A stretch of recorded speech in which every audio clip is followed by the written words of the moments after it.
Good morning, everyone. I wanted to read a statement that I put on the YouTube community page and on my Facebook page. And then we're going to watch the press conference regarding Charlie Kirk. First of all, today is September 11th, 2025. And in memory of 9/11, we're keeping this candle lit to honor all the people who lost their lives. We will never forget you.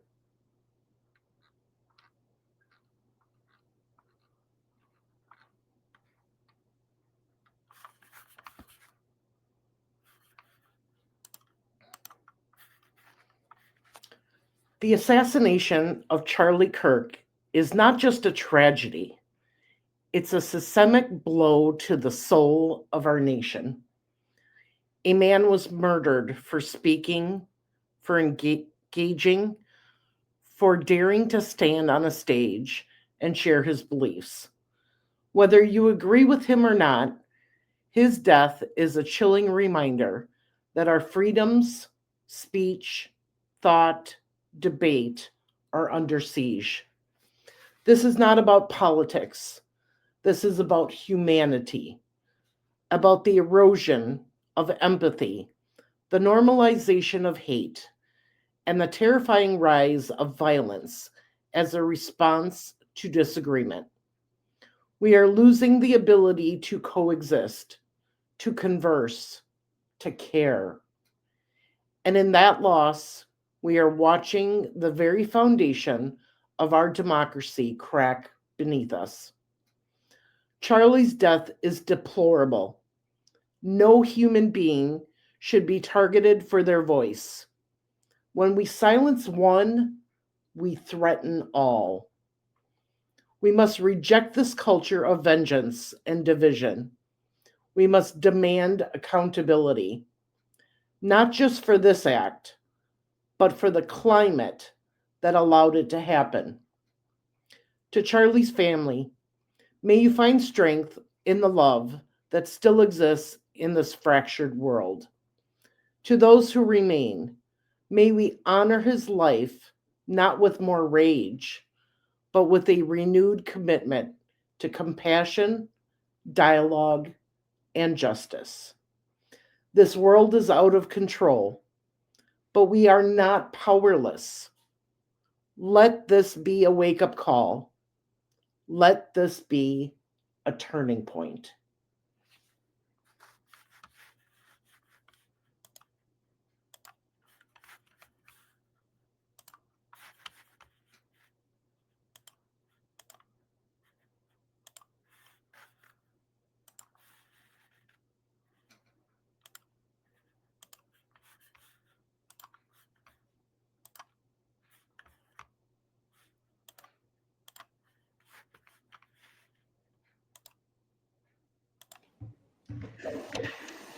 Good morning.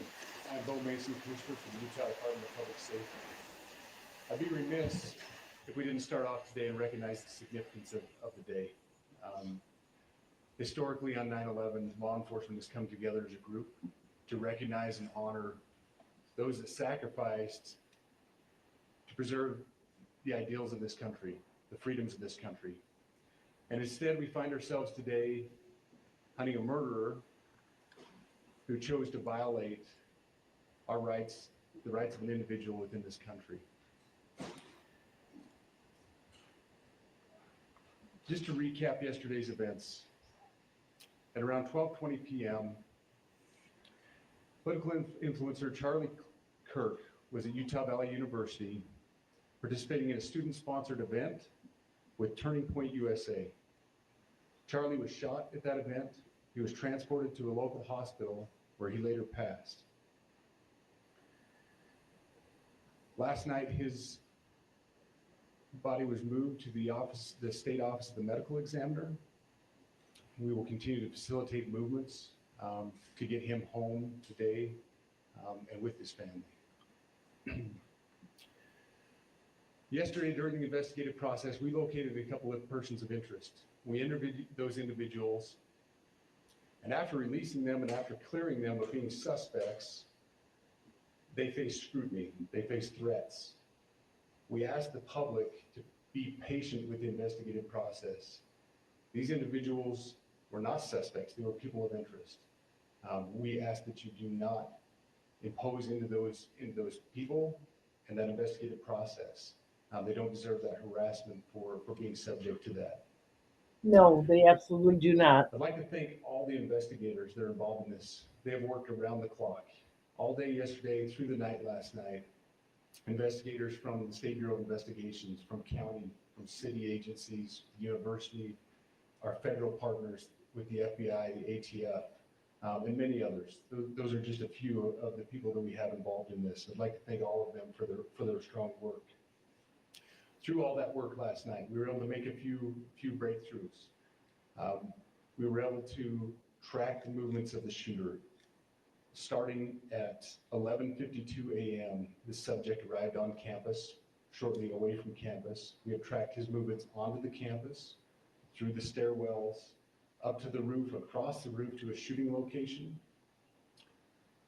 After the shooting, we were able to track his movements as he moved to the other side of the building, jumped off of the building, and fled off of the campus and into a neighborhood. Our investigators have worked through those neighborhoods, contacting anybody they can with doorbell cameras, witnesses, and have thoroughly worked through those communities, trying to identify any leads. We do have good video footage of this individual. We are not going to release that at this time.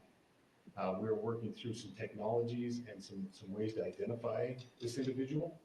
If we are unsuccessful, we will reach out to you as the media and we will push that publicly to help us identify them. But we are confident in our abilities right now, and we would like to move forward in a manner that keeps everyone safe and moves this process appropriately.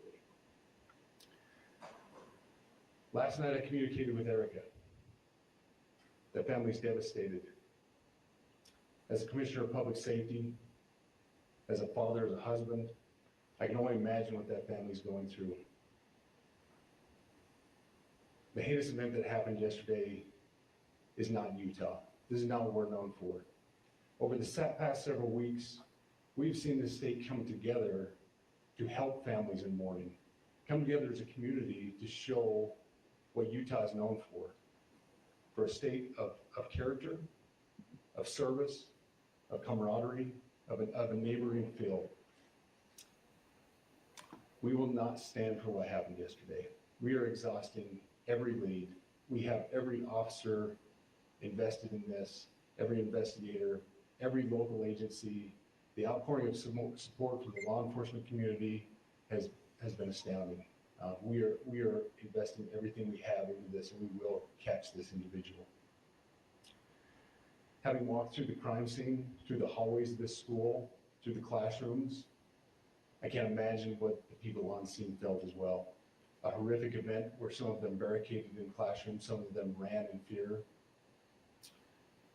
Can't overstate the tragedy and the horrific event that yesterday was, and how we will work to bring to justice the actions of one individual or any other individuals that assisted in that.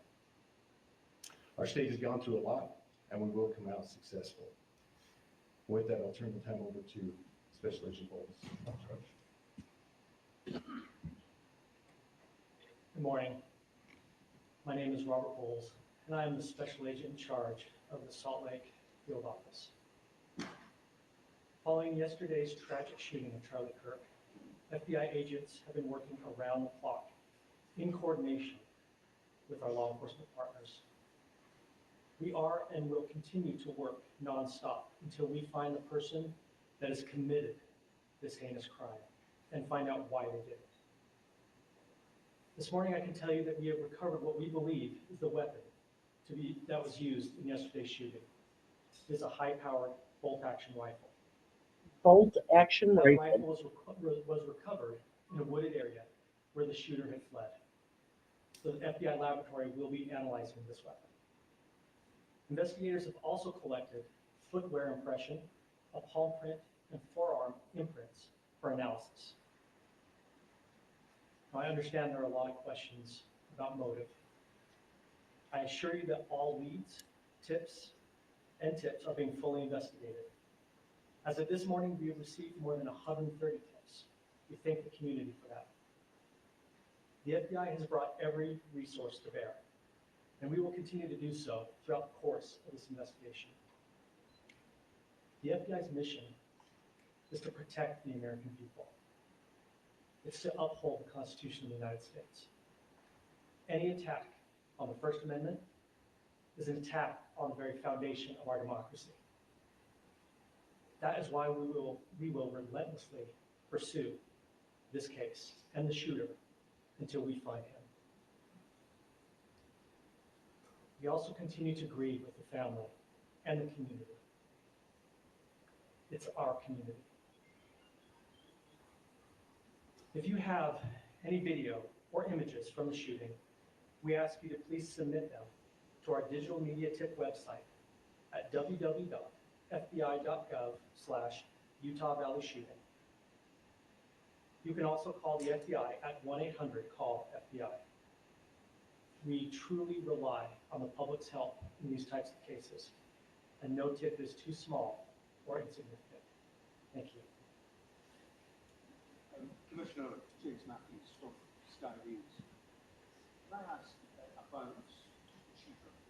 There's clearly information about him or her, say they come, at least they can tell you that who they are. Can you talk to us about their movements, their demeanor?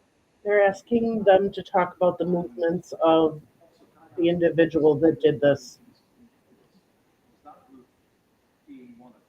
It's a question many people will have. Absolutely. So what I'll release about the suspect is suspect blended in well with a college institution. We're not releasing many details right now, and we will soon. But right now we're not. But that individual appears to be of college age.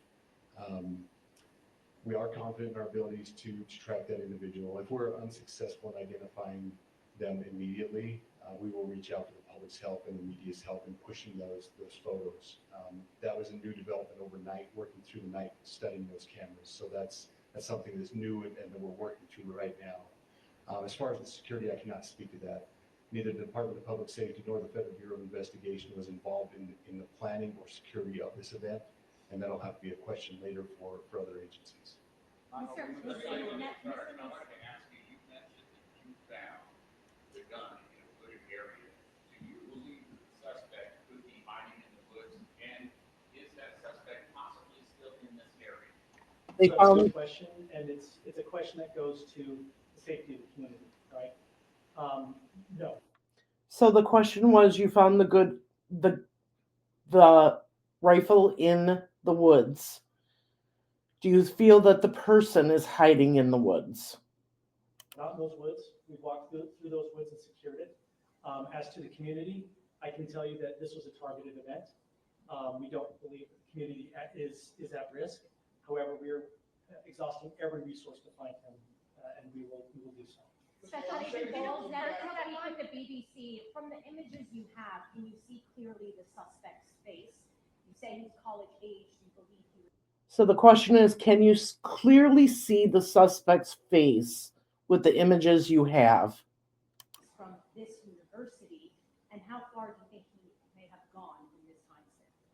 So I can't comment specifically on his face or any details such as that, as it's continuing to be a part of the investigation, and again, we'll release that shortly. However, we're doing everything we can to find him, and we're not sure how far he has gone yet. But you have a clear image of his face? We have images of the suspect. Can you trace the gun's owner? That you've been able to recover, do you believe you know this person is the person that you're looking for at this point? Again, as part of the investigation, we're not releasing any details such as that. Any fingerprints or DNA? We are exhausting all of our resources to be able to collect those, but that's again part of the investigation. Have you been able to trace back the owner of the gun? Excuse me? You said you found the weapon. Have you been able to trace back the owner of that weapon or who purchased it? We are working on that, but again, part of the investigation that I can't. Agent Wallace, there's been a lot of turnover at the FBI. That's impacting the Not at all. We've got complete and total support from everyone from director on down, and it's been an incredible supportive environment so far. Are tweets like the one yesterday useful though, where we announced that the suspect was custody? All I can say is that we're working the investigation the best we have with the environment we're given. Those are all the questions for right now. Thank you, everybody.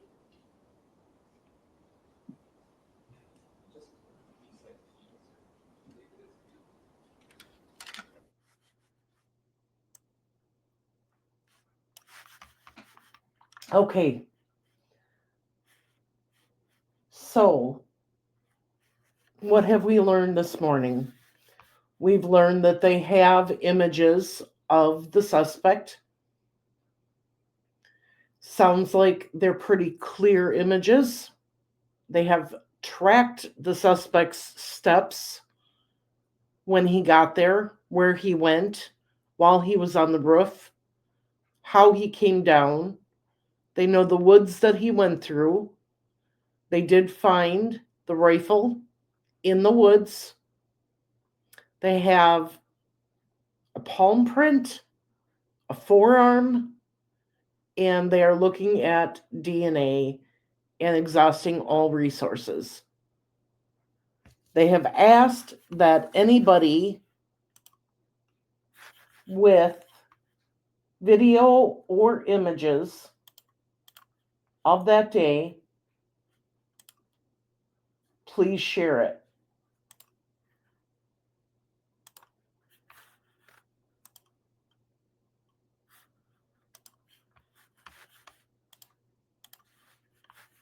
I want everybody to remember one thing. This was a man. This was a husband. And this was a father. And yesterday, this man was assassinated in front of his wife and children. No matter what we believe, what our opinions are, no one deserves to be assassinated. No one. Thank you for watching this, and I will be back online later today.